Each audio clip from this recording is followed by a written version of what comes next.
Digitspin Crypto.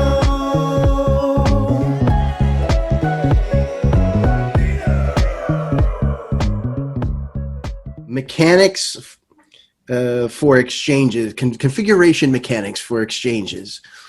8 decimals or 10 decimals. And I was curious your opinion on this. I got some people in the camp that's telling us that 10 decimal, adding all those extra things, we're not getting a big enough swing that's going, oh, look at the excitement, the mechanics. And so I was wondering on the configuration of the exchanges, what's your thoughts of the 8 to 10 decimal? It's a tough call for me because, you know, I'm not an expert crypto trader and token economist.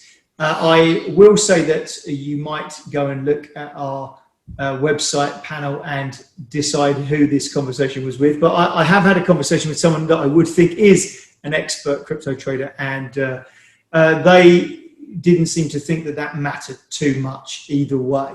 Ultimately, crypto swings programmatically. You know, people might be nibbling away at little bits programmatically and buying and selling, but ultimately when new people come into the marketplace with a market order, they scoop up all of those makers, you know, the people that have placed trades there to be available.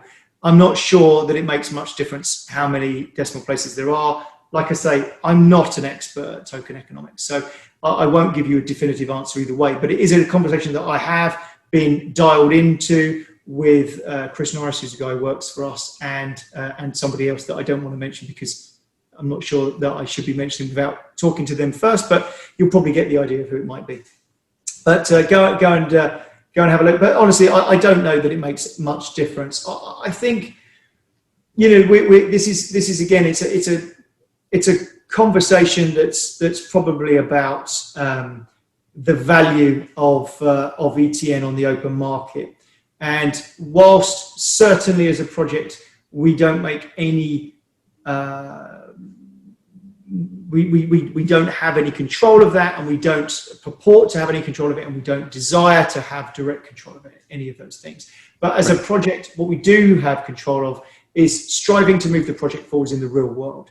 And as I've described with Anytask, this drives new fiat money into the ecosystem, which is buying from exchanges. So I think that from a token economics point of view, the relative strength of ETN will be defined by its use case more when people are utilizing it in this way than when it just goes round and round in a circle. Bear in mind, we had hundreds of thousands of transactions round and round in a circle, and we didn't see any, because the exchanges are almost a sort of a separate beast.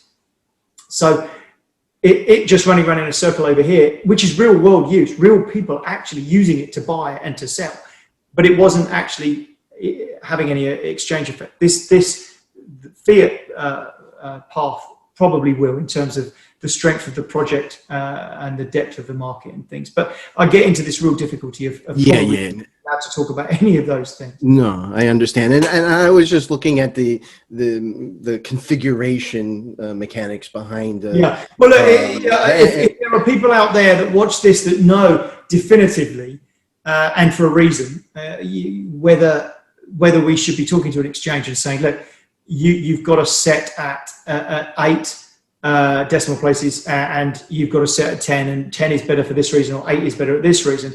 I mean, do bear in mind that on the blockchain itself, we only have 2 decimal places. So there's an argument to say, why are you trading it lower? Now, with more. Now, bear in mind, I don't know how much you know about the Forex market, but if you look at the FX markets, which I am familiar with, you will see multiple decimal places in the FX market beyond what decimal currencies have. You know, decimal currencies only have 2 decimal places, and they do have various numbers of decimal places below to enable them to trade subparts of that. So it's, I don't know what you call it, because a pip is the lowest possible number. So what is 1 pip at 8 decimal places, 7 decimal places, 6 decimal places? It all becomes, it's a it's a fraction of a pip. What's a fraction of a pip when a pip means the lowest decimal place? I don't know.